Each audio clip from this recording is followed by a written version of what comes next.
Hi everyone 4 days back మనకి science school written exam result వచ్చింది. అలాగే ఈ రిజల్ట్ లో ఎవరైతే క్వాలిఫై అయ్యారో సో క్వాలిఫై అయిన ప్రతి స్టూడెంట్ కూడా సైనిక్ ఈ కౌన్సిలింగ్ కి రిజిస్ట్రేషన్ అయితే మాత్రం కంపల్సరీగా చేసుకోవాలి.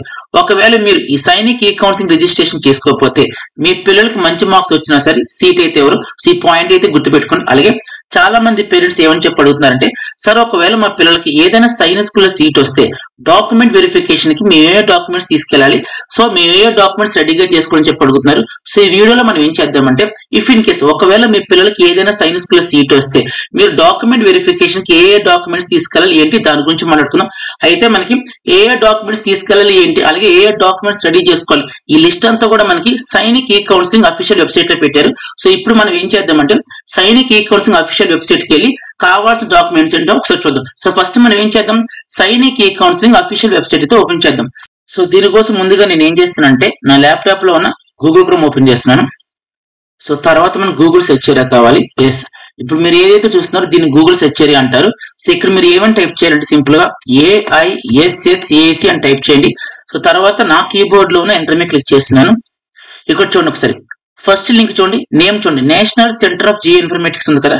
అలాగే సెకండ్ లింక్ చూడండి ఒకసారి national centre of geoinformatics. Yes, ఈ నేమ్ తో వచ్చిన ఏ లింక్ అయినా సరే మీరు క్లిక్ చేయొచ్చు. మళ్ళీ రిపీట్ చేస్తాను, national centre of Jio informatics ఈ నేమ్ తో ఉన్న ఏ లింక్ అయినా సరే మీరు క్లిక్ చేయొచ్చు. సో నేను ఫస్ట్ లింక్ క్లిక్ చేస్తున్నాను. క్లిక్ చేసిన తర్వాత మీకు ఒక వెబ్ పేజ్ ఓపెన్ అయ్యింది. సో తర్వాత నేను ఏం చేస్తాను అంటే ఇక్కడ చూడండి పైన హోమ్ అని కనబడుతుంది కదా, దీని మీద క్లిక్ చేయండి. క్లిక్ చేసిన తర్వాత మీకు ఏ పేజ్ అయితే కనబడుతుందో దీన్ని సైనిక్ స్కూల్ ఈ కౌన్సిలింగ్ అఫీషియల్ వెబ్సైట్ అంటారు. సో మనకు కావాల్సింది ఏంటి, డాక్యుమెంట్ వెరిఫికేషన్ కి వెళ్ళేటప్పుడు ఏ డాక్యుమెంట్స్ మనం తీసుకెళ్ళాలి అంటే ముందుగా మనం ఏ డాక్యుమెంట్స్ రెడీ చేసుకోవాలి. సో దానికోసం మీరు ఏం చేయాలంటే ఇక్కడ హోమ్ పక్కన పైన చూడండి, పైన హోమ్ పక్కన కౌన్సిలింగ్ ప్రాసెస్ ఉంది కదా, అక్కడ తీసుకురండి, కర్సర్ తీసుకురండి. తీసుకొచ్చిన తర్వాత ఫస్ట్ ఏమో కౌన్సిలింగ్ స్కెడ్యూల్ ఉంది. మీరు ఒకవేళ కౌన్సిలింగ్ ఎప్పుడు స్టార్ట్ అవుతుంది ఏంటి అని చూసుకోవాలనుకుంటే మాత్రం క్లిక్ చేయండి. సో టిల్ నౌ ఇప్పటి వరకు అయితే ఏ అప్డేట్ కూడా లేదు. సో ఉంటే ఒకవేళ నేను మీకు చెప్తాను. నెక్స్ట్ చూడండి మనకు కావాల్సిన డాక్యుమెంట్ కదా, yes list of documents click చేయండి. క్లిక్ చేసిన చూడండి ఇక్కడ లిస్ట్ ఆఫ్ డాక్యుమెంట్స్. ఎస్, మీరు అన్ని డాక్యుమెంట్స్ PDF ఫార్మాట్ డౌన్లోడ్ చేయాలంటే ఇక్కడ క్లిక్ చేయండి, డౌన్లోడ్ అవుతాయి. అసలు ఏ డాక్యుమెంట్స్ అసలు ఏం తీసుకెళ్ళాలని చెప్పి 1 by 1 చూద్దాం అంటే మాత్రం మనం ఏం చేద్దాం అంటే కిందకు వచ్చేయండి. విల్ డూ వన్ థింగ్, నేను పని చేస్తాను ఏంటంటే జూమ్ చేస్తా కొంచెం మీకు క్లారిటీగా కనబడతాయి. ఓకే 150 పెట్టండి. ఎస్, లిస్ట్ ఆఫ్ డాక్యుమెంట్స్ ఇగోండి. ఫస్ట్ వన్ ఏంటి కనబడుతుందా, చెక్ లిస్ట్ ఫర్ పేరెంట్స్. ఇది మీరు ఇప్పుడు అవసరం లేదండి, ఓకేనా. మీరు డాక్యుమెంట్ వెరిఫికేషన్కి వెళ్ళినప్పుడు అప్పుడు డౌన్లోడ్ చేసుకోండి, అప్పటి వరకు ఇది అవసరం లేదు, ఓకేనా. సెకండ్ చూడండి, సెకండ్ డాక్యుమెంట్ మనం ఏం పట్టుకెళ్ళాలంటే చదవండి ఇగోండి, provisional admission letter for AISSAC 2025. Yes, so provisional admission letter అంటే ఏంటి సార్ చెప్తాను. ఇప్పుడు మనం సైనిక్ ఈ కౌన్సిలింగ్ రిజిస్ట్రేషన్ చేసుకుంటున్నాం కదా, ఈ రిజిస్ట్రేషన్ చేసుకున్న చివరి తేదీ ఇప్పుడు మనకి June 3rd. So June 3rd తో మనకి ఏమవుతుంది, క్లోజ్ అవుతుంది, ఓకేనా. సో ఆ తర్వాత మళ్ళీ మనకి కరెక్షన్ విండో ఇస్తారు, అదొక 4 days ఉంటుంది. అది కూడా మనకి అయిపోయిన తర్వాత మళ్ళీ ఏంటి స్కూల్స్ సైనిక్ స్కూల్స్ అని సెలెక్ట్ చేసుకోండి. చాయిస్ ఫిల్లింగ్ ఉంటుంది, దీన్ని సైనిక్ స్కూల్స్ చాయిస్ ఫిల్లింగ్ అంటారు. సో ఆ ఆప్షన్ ఓపెన్ అవుతుంది. సో అప్పుడు మనం ఏం చేయాలి, సైనిక్ ఈ కౌన్సిలింగ్ ఏ లాగిన్ డీటెయిల్స్ అయితే ఉపయోగించి లాగిన్ అయ్యామో అలాగే మళ్ళీ మన సైనిక్ ఈ కౌన్సిలింగ్ వెబ్సైట్ కి వచ్చి so application ID, application number, అలాగే మీరు ఏదైతే పాస్వర్డ్ క్రియేట్ చేసారో ఆ పాస్వర్డ్ ఎంటర్ చేసి మళ్ళీ లాగిన్ అయ్యి మీరు కొన్ని సైనిక్ స్కూల్స్ అని సెలెక్ట్ చేసుకోవాల్సి ఉంటుంది. సో సెలెక్ట్ చేసుకున్న తర్వాత ఆ లాస్ట్ డేట్ అయిపోయిన తర్వాత రిజల్ట్ ఇస్తారు. సో రిజల్ట్ వచ్చిన తర్వాత ఎవరైతే మీరు ఎన్ని స్కూల్స్ అయితే పెట్టుకున్నారో అన్ని స్కూల్లో ఒకవేళ మీ పిల్లలకి వచ్చిన మార్క్స్ కనుక ఏదైనా స్కూల్ మెరిట్ లో ఉంటే సీట్ వస్తుంది, ఓకేనా. ఒకవేళ సీట్ వస్తే మాత్రం మీకు కంగ్రాచులేషన్స్ అని చెప్పి మెసేజ్ వస్తుంది. అంటే రిజల్ట్ డిక్లేర్ చేస్తారు. రిజల్ట్ డిక్లరేషన్ తర్వాత మనం ఒకవేళ లాగిన్ అయ్యి చూసుకుంటే సీట్ వస్తే వచ్చిందని చెప్తారు. సో వచ్చిన తర్వాత అక్కడ మీకు లింక్ ఉంటుంది, ఏమని అడ్మిషన్ లెటర్ డౌన్లోడ్ చేసుకోండి అని చెప్పి అప్పుడు ఉంటుంది. నేను మళ్ళీ చెప్తాను, ఈ ప్రొవిజనల్ అడ్మిషన్ లెటర్ ఇప్పుడు డౌన్లోడ్ చేసుకోవడానికి ఛాన్స్ లేదు, మీకు రిజల్ట్ వస్తుంది అనమాట. ఎప్పుడు అది కూడా చెప్తాను, మన స్కూల్స్ అని సెలెక్ట్ చేసుకున్న తర్వాత మేబీ ఒక 1 week 2 weeks మనకు రిజల్ట్ ఇస్తారు. ఆ రిజల్ట్ లో మనకు ఒకవేళ ఏదైనా స్కూల్ వస్తేనే మనకేంటి ఆ పక్కనే ఒక లింక్ ఉంటుంది, ఏమని provisional admission letter from AISSAC, అది మీరు డౌన్లోడ్ చేసుకోవాలి. ఇప్పుడైతే కాదు, క్లియర్ రిజల్ట్ వచ్చిన తర్వాత మాత్రమే. ఓకే, థర్డ్ డాక్యుమెంట్ ఏంటి, admit card. So admit card మీరు ఇప్పటికే చాలా మంది డౌన్లోడ్ చేసుకుని ఎగ్జామ్కి వెళ్ళారు. సో అడ్మిట్ కార్డ్ మీ దగ్గర ఉండే ఉంటుంది కదా, అడ్మిట్ కార్డ్ పెట్టుకోండి. నెక్స్ట్ 4th అంటే స్కోర్ కార్డ్.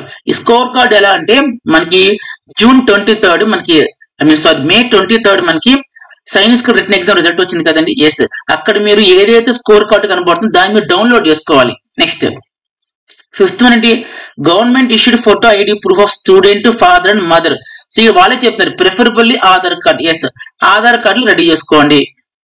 వాళ్ళు ఏదో ఒక ఐడి ప్రూఫ్ అడిగారు, బట్ అందరి దగ్గర కూడా ఆధార్ కార్డు ఉంటుంది కాబట్టి ఆధార్ కార్డు తీసుకోండి. నెక్స్ట్ సిక్స్త్ది, proof of date of birth అంటే బర్త్ సర్టిఫికేట్ అండి. సో బర్త్ సర్టిఫికేట్ ఆల్మోస్ట్ అందరి పిల్లలకు కూడా ఉంటుంది కదా.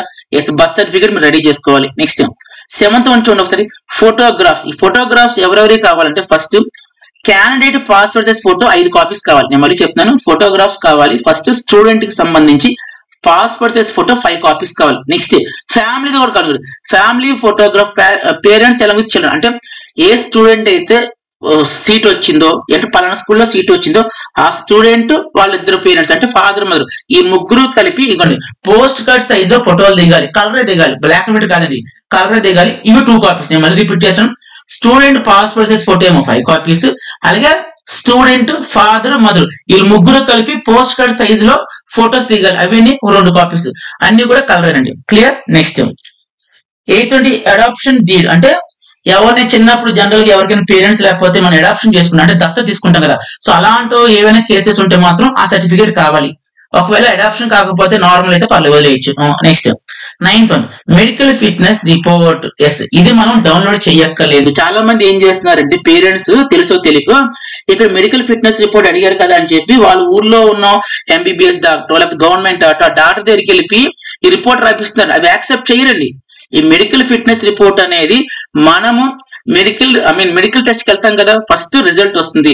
రిజల్ట్ లో మనకి ఏంటి ఏదైనా స్కూల్లో సీట్ వచ్చింది చెప్పి తెలుస్తుంది. తర్వాత మనం ఏం వెళ్తాం డాక్యుమెంట్ వెరిఫికేషన్ కి, అలాగే మెడికల్ టెస్ట్ కి వెళ్తాం. ఆ మెడికల్ టెస్ట్ కి వెళ్ళినప్పుడు ఇవ్వండి ఈ డాక్యుమెంట్ అంతా కూడా వాళ్ళే మీకు ప్రొవైడ్ చేస్తారు. మనం ఏమి కూడా డౌన్లోడ్ చేసుకొని మన ఊర్లో ఉన్న గవర్నమెంట్ డాక్టర్ దగ్గరికి లేకపోతే ఎంబీబీఎస్ డాక్టర్కి వెళ్ళి మనం ఏమి కూడా రిపోర్ట్ రాయించాల్సిన అవసరం లేదు. ఒకవేళ రాపిస్తే ఆ మెడికల్ ఫిట్నెస్ రిపోర్ట్ వాళ్ళైతే ఎలా చేయరు. క్లియరా? ఇదంతా కూడా మీరు డాక్యుమెంట్ వెరిఫికేషన్ వెళ్ళినప్పుడు వాళ్ళే చెప్తారు. అంటే ఏ హాస్పిటల్కి వెళ్ళాలి, ఎక్కడికి వెళ్ళాలి, ఎక్కడ చేయించుకోవాలి మెడికల్ ఫిట్నెస్ రిపోర్ట్ అని చెప్పి వాళ్ళే చెప్తారు. సో ఆ రకంగా మీరు చూసుకోండి. ఇది ఇప్పుడు డౌన్లోడ్ చేయాల్సిన అవసరం అయితే లేదు. Next study certificate duly and signed by principal head master of 5th and 8th classes. So 10th one ఏమని అడుగుతున్నారంటే మీ పిల్లలు 5th క్లాస్ ఎక్కడైతే చదివారో అంటే ఇప్పుడు 5th కంప్లీట్ అయిపోయి ఉంటుంది కదా. ఎస్, 5th క్లాస్ ఎక్కడైతే చదివారో ఆ స్కూల్కి వెళ్ళి ఆ స్కూల్లో సర్టిఫికేట్ స్టడీ సర్టిఫికేట్ అడగండి. అలాగే సర్టిఫికేట్ మీద ప్రిన్సిపల్ గారి చేత అంటే ప్రిన్సిపల్ హెడ్ మాస్టర్ గారు అంటే హెడ్ మాస్టర్ వాళ్ళ చేత సిగ్నేచర్ ఉండాలి, అలాగే స్టాంప్ కూడా ఉండాలి.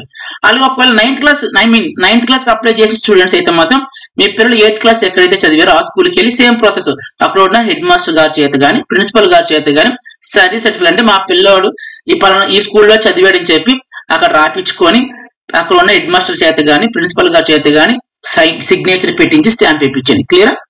నెక్స్ట్ ఒకవేళ ఇక్కడ చూడండి యాజ్ పర్ ఫార్మేట్ అడిగారు. అంటే వీళ్ళు ఇచ్చిన ఫార్మేట్ అంటే మనకు జనరల్ గా ఏదైనా స్కూల్ కి స్టడీ సర్టిఫికేట్ అయితే వాళ్ళు ఏం చేస్తారు, వాళ్ళ దగ్గర ఉన్న ఫార్మేట్ ఏదైతే ఉంటుందో ఆ ఫార్మేట్ ప్రకారం రాసేస్తారు. కానీ ఇక్కడ వీళ్ళు ఏం చెప్తున్నారు, మాకు ఆ ఫార్మేట్ వద్దు, మేము ప్రొవైడ్ చేసిన ఫార్మేట్ ఈ రూపంలో మాత్రమే ఉండాలి, కావాలంటే డౌన్లోడ్ పీడిఎఫ్ ఇది మీరు డౌన్లోడ్ చేసుకొని ప్రింట్అవుట్ తీసుకొని అప్పుడు స్కూల్కి వెళ్ళండి. ఓకేనా? నెక్స్ట్ 11th వన్ ఏంటి, 11th వన్ ఎస్ ఇదే కదా. ఎస్, సర్టిఫికేట్ ఆఫ్ కేటగిరీ అంటే ఇది క్యాస్ట్ సర్టిఫికేట్ అండి.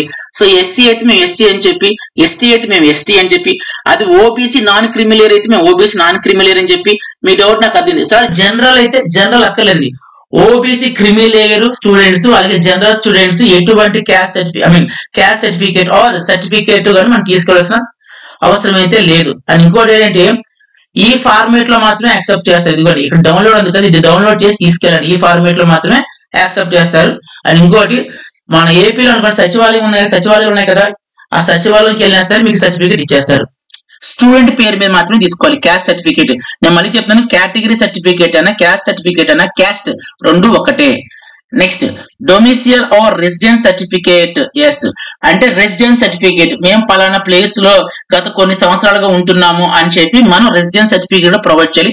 ఇది కూడా మీకు ఆంధ్రప్రదేశ్ గురించి మాట్లాడుతాను, సచివాలయాల్లోకి వెళ్తే వాళ్ళు మీకు రెడీ చేసిస్తారు సచివాలయం. 13th one certificate of service signed by CR OC of defence category అంటే ఈ 13th సర్టిఫికేట్ నార్మల్ అంటే సివిలియన్ పీపుల్ కోసం అయితే కాదు. సో ఎవరైతే ఆర్మీ కానీ డిఫెన్స్ కానీ ఎక్స్ సర్వీస్ మ్యాన్లు కానీ ఇలాంటి వాళ్ళు ఉంటారో వాళ్ళు ఈ సర్టిఫికేట్ అయితే మాత్రం ప్రొడ్యూస్ చేయాలి, సబ్మిట్ చేయాలి. సివిలియన్ కేటగిరీ అయితే అక్కర్లేదు. Next last one 14th certificate, income certificate. Yes, so parents ఎవరైతే ఉన్నారో వాళ్ళు ఇన్కమ్ సర్టిఫికేట్ కూడా ప్రొడ్యూస్ చేయాలి, సబ్మిట్ చేయాలి. సో ఇది కూడా మనకి సచివాలయాల్లో ఇస్తారు, మీరు అక్కడ వెళ్ళి అప్లై చేసుకోండి. సో అర్థమైంది కదండి. ఒకవేళ మీరు కనుక సార్ ఈ లిస్టులంతా కూడా మాకు ఏ సర్టిఫికేట్స్ తెలియాలనుకుంటే మాత్రం చక్కగా మీరు సైనిక్ ఈ కౌన్సిలింగ్ అఫీషియల్ వెబ్సైట్ కి వెళ్ళిపోయి, తర్వాత మీకు చెప్పే కదా ఇదిగోండి కౌన్సిలింగ్ ప్రాసెస్ కి వెళ్ళి అక్కడ లిస్ట్ ఆఫ్ డాక్యుమెంట్స్ కి వెళ్ళండి. వెళ్ళి నేను చెప్పాల్సిన అవసరం లేదు, మీరే చదువుకోవచ్చు. ఏంటి ఫస్ట్ వన్ అక్కర్లేదని చెప్పాను. సెకండ్ వన్ ఏంటి ప్రొవిజనల్ అడ్మిషన్ లెటర్, ఇది ఇప్పుడైతే దొరకదు మనకి. స్కూల్స్ అని సెలెక్ట్ చేసుకున్న తర్వాత రిజల్ట్ వస్తుంది. ఆ రిజల్ట్ లో ఒకవేళ మీ పిల్లల కనుక ఏదైనా స్కూల్ వస్తే అప్పుడు మాత్రమే ఇది మనం డౌన్లోడ్ చేసుకోవడానికి ఒక లింక్ ఉంటుంది, ఇప్పుడైతే లేదు. నెక్స్ట్ అడ్మిట్ కార్డు, మీరు ఆల్రెడీ డౌన్లోడ్ చేసుకుని ఎగ్జామ్ రాసేసారు కాబట్టి ప్రతి స్టూడెంట్ దగ్గర అడ్మిట్ కార్డు ఉంటుంది. Next score card. So recent గా May 23 ఏదైతే రిటన్ ఎగ్జామ్ రిజల్ట్ వచ్చిందో, సో మీరు రిజల్ట్ చెక్ చేసుకున్న తర్వాత మీకు ఒక పేజ్ ఓపెన్ అయింది కదా, సో ఆ పేజ్ అంతా కూడా మీరు డౌన్లోడ్ చేసుకుని దాన్ని స్కోర్ కార్డ్ అంటారు. Next government issued photo ID, photo ID proof అంటే ఆధార్ కార్డు తీసుకెళ్ళిపోండి సరిపోతుంది. Next date of birth certificate కావాలి. నెక్స్ట్ ఫోటోగ్రాఫ్ చెప్పాను కదా, student passport size photo, colour వచ్చి 5 కాపీస్. అలాగే post card size father mother with student దిగండి, అవి 2 కాపీస్ కావాలి. నెక్స్ట్ అడాప్టేషన్ అంటే అడాప్షన్ అంటే ఎవరైనా పిల్లలు ఒకవేళ దత్తత తీసుకుంటే అది ఆ కేసులో వాళ్ళకి మాత్రమే సర్టిఫికేట్, మిగతా వాళ్ళకి అక్కర్లేదు. నెక్స్ట్ మెడికల్ ఫిట్నెస్ రిపోర్ట్, ఇది మెడికల్ ఫిట్నెస్ రిపోర్ట్ మనం సంపాదించుకునేది కాదు, మనల్ని పిలిస్తారు డాక్యుమెంట్ వెరిఫికేషన్ పిలుస్తారు కదా, అప్పుడు వాళ్ళే పలానా అడ్రస్ చెప్పి హాస్పిటల్కి వెళ్ళండి వాళ్ళు చెక్ చేస్తారంటే అక్కడికి వెళ్తే వాళ్ళు రిపోర్ట్ ఇస్తారు. ఇది మనం ఓన్ గా మనం తీసుకోవడానికి ఛాన్స్ లేదు. నెక్స్ట్ స్టడీ సర్టిఫికేట్, మీ పిల్లలు 5th క్లాస్ ఎక్కడ చదివారో ఆ స్కూల్కి వెళ్ళి స్టడీ సర్టిఫికేట్ తీసుకోండి. అది కూడా ఇదిగోండి ఇక్కడ ఉంది, ఈ ప్రొఫార్మ్ ఆర్ ఈ ఫార్మేట్ ప్రకారం దీన్ని డౌన్లోడ్ చేసుకుని బ్లింక్ అవుతుందా, దీన్ని డౌన్లోడ్ చేసుకుని వెళ్ళండి. ఎందుకంటే స్కూల్లో ఇచ్చింది వాళ్ళు యాక్సెప్ట్ చేయొచ్చు చేయకపోవచ్చు, సో వాళ్ళు ఏదైతే ప్రిస్క్రైబ్ చేస్తారో దాన్ని తీసుకెళ్ళండి. Next category certificate or caste certificate, so మీరు ఏ క్యాస్ట్ కి సంబంధించిన వాళ్ళైతే మీరు సచివాలయంకి అప్లై చేయండి. విత్ ఇన్ 4 to 5 days మీకు సర్టిఫికేట్ వచ్చేస్తుంది. విత్ స్టూడెంట్ నేమ్ తో మాత్రం తీసుకోవాలి. నెక్స్ట్ డొమిసియల్ రెసిడెన్స్ సర్టిఫికేట్, డొమిసియల్ అన్న రెసిడెన్స్ రెండు ఒకటే, సో ఇది కూడా మీకు సచివాలయం ఇస్తారు, అప్లై చేయండి. లేదంటే ఎంఆర్ఓ ఆఫీసు. నెక్స్ట్ ఏంటి, ఇది సర్టిఫికేట్ ఆఫ్ సర్వీస్ అంటే మీకు ఇందాక చెప్పండి సివిలియన్ పీపుల్ కి అయితే అక్కర్లేదు. So who are doing jobs అంటే లైక్ డిఫెన్స్ కానీ ఎక్స్ సర్వీస్ మ్యాన్ ఆర్మీ కానీ ఇలాంటి వాళ్ళకి మాత్రం ఇది అవసరం అవుతుంది, నార్మల్ పీపుల్ కి అక్కర్లేదు. Last income certificate, income certificate ప్రతి ఒక్కరు కూడా సబ్మిట్ చేయాలి. సో అర్థమైంది కదండి. సో అంటే చాలా మంది పేరెంట్స్ కూడా అడిగారు అనమాట, సార్ డాక్యుమెంట్స్ మీరు మేము రెడీ చేసేసుకుంటాం సార్ అని చెప్పి అడిగారు. అయితే ఇక్కడ మీకు డౌట్ రావాలి, ఏంటి ఆ డౌట్ అంటే సార్ ఈ డాక్యుమెంట్స్ అన్ని కూడా అంటే మన రిజల్ట్ వచ్చింది అవునా, ఆ రిజల్ట్ లో మాక్సిమం అందరు నాకు తెలిసి 100 కి 90% స్టూడెంట్స్ క్వాలిఫై అవుతారు. మీకు ఆల్రెడీ చెప్పాను, ఏమని చెప్పాను, 300 కి 120 మార్క్స్ వచ్చిన ప్రతి ఒక్కరు కూడా క్వాలిఫై అవుతారు. And coming to the SC and ST students వాళ్ళకైతే మాత్రం మినిమం మార్క్స్ కూడా అంటే 120 అక్కర్లేదు, వాళ్ళకి 60 మార్క్స్ వచ్చిన 70 మార్క్స్ వచ్చి క్వాలిఫై అవుతారు. కానీ ఒకటి గుర్తుపెట్టుకోండి, క్వాలిఫై అయినంత మాత్రాన సీట్లు అయితే రావు, మంచి మార్క్స్ రావాలి. ఆ స్కూల్లో ఎన్ని వేకెన్సీస్ ఉంటాయో అన్ని వేకెన్సీలో కంపేర్ చేస్తున్నప్పుడు మీ పిల్లలకు వచ్చిన మార్క్స్ మెరిట్ లో ఉంటేనే, అంటే ఒక రకంగా చెప్పాలంటే బెస్ట్ మార్క్స్ రావాలండి. క్వాలిఫై అయినంత మాత్రం అయితే సీట్లు అయితే ఎవరు. సో అయితే ఈ సర్టిఫికేట్స్ ఎవరెవరు రెడీ చేసుకోవచ్చు అని చెప్పి జాగ్రత్త ఉండండి. ఎవరెవరు రెడీ చేసుకోవాలంటే, సో మీ పిల్లలకు కనుక ఒకవేళ సార్ 33 మనకి ఓల్డ్ సైనిక్ స్కూల్స్ 33 ఉన్నాయి. సో కొంతమంది పేరెంట్స్ ఏం ఆలోచిస్తారంటే, సార్ ఈ 33 సైన్స్ స్కూల్స్ మాకు పిల్లల సీట్ ఎక్కడ వచ్చినా పర్లేదు మేము పంపిస్తాం అనుకుంటే మాత్రం గుర్తుపెట్టుకోండి, 250 కానీ 250 కన్నా ఎక్స్ట్రా మార్క్స్ ఏమైనా వస్తే 250 కన్నా అబవ్ వచ్చిన మార్క్స్ అందరూ కూడా ఈ సర్టిఫికేట్స్ అని మీరు రెడీ చేసుకోండి. ఎందుకంటే 250 కానీ 250 కన్నా ఎక్కువ మార్కులు, నేను only 6th class point of view మాట్లాడుతున్నా, 9th క్లాస్ కాదు. సో 300కి 250 కానీ 250 కన్నా కొన్ని ఎక్కువ మార్కులు వస్తే 33 సైన్స్ స్కూల్లో ఏదో ఒక సైన్స్ స్కూల్లో మీ పిల్లలకు సీట్ వస్తుంది. సో మీరు ఎంతో దూరమైన పంపిస్తాం, మాకు సైన్స్ స్కూల్ అయితే చాలు, అది కూడా ఓల్డ్ సైన్స్ స్కూల్ అయితే చాలు అనుకుంటే మాత్రం 250 అబవ్ వచ్చిన అందరూ కూడా డాక్యుమెంట్స్ రెడీ చేసుకోండి. నెక్స్ట్ ఇంకో కేటగిరీ ఆఫ్ పేరెంట్స్ ఉంటారు, ఏంటంటే సార్ మా పిల్లలకు 200 వచ్చినాయి, 190 వచ్చినాయి, 180 వచ్చినాయి, అంటే 250 కన్నా తక్కువ మార్క్స్ అందరూ ఉన్న స్టూడెంట్స్ ఎవరైతే ఉన్నారో, సార్ మాకు న్యూ సైన్స్ స్కూల్స్ అయినా పర్వాలేదు సార్ మేము పంపిస్తాం అనుకుంటే మాత్రం మీరు కూడా రెడీ చేసుకోండి. అంటే 200 నుంచి 250 దాకా వచ్చిన అందరూ కూడా న్యూ సైన్స్ స్కూల్స్ వచ్చే ఛాన్స్ ఉంటుంది. 250 నుంచి 250 అబౌవ్ ఎవరైతే ఉంటారో వాళ్ళకి ఓల్డ్ సైన్స్ స్కూల్ వచ్చే ఛాన్స్ ఉంటుంది. సో దీన్ని బట్టి మీ పిల్లలకి ఎన్ని మార్కులు వచ్చినా చూసుకొని సర్టిఫికేట్స్ అనేవి మీరు రెడీ చేసుకోండి. నేను మళ్ళీ చెప్తున్నా, కొంతమందికి 80 మార్కులు వచ్చిన స్టూడెంట్స్ క్వాలిఫైడ్ అని వచ్చింది. సో మీరు సార్ మా పిల్లలు కూడా సీట్ వచ్చేదని చెప్పి మీరు ఆ మైండ్ సెట్ లో ఉండకండి, ఎందుకంటే రాదు. మీకు చెప్పాను కదా, ఇప్పుడు 33 సైన్స్ స్కూల్స్ ఉన్నాయి. 33 సైన్స్ స్కూల్ ఈచ్ స్కూల్ కి 80 సీట్స్ అనుకోండి యావరేజ్ గా. సో ఆ రక్కన వేసుకున్న సీట్లు ఉంటే చాలా తక్కువ ఉంటాయి, కానీ ఇక్కడ క్వాలిఫైడ్ స్టూడెంట్స్ లక్షల్లో ఉంటారు. సో అందరికి సీట్లు ఇవ్వలేరు కదా.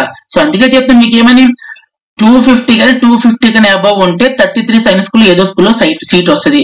200 కానీ 200 నుంచి 250 మార్క్స్ వచ్చిన స్టూడెంట్స్ కి ఏంటంటే ఏదో ఒక న్యూ సైన్స్ స్కూల్ అయితే సీట్ వస్తుంది. ఇదైతే అర్థమైంది కదండి. సో ఇదండి వీడియో అందరికి అర్థం చెప్పనుకుంటున్నాను. వీడియో లైక్ చేయండి, కామెంట్ చేయండి, అలాగే మన ఛానల్ ఎవరైనా సబ్స్క్రైబ్ చేయండి, ఛానల్ సబ్స్క్రైబ్ చేయండి. Thank you so much and by.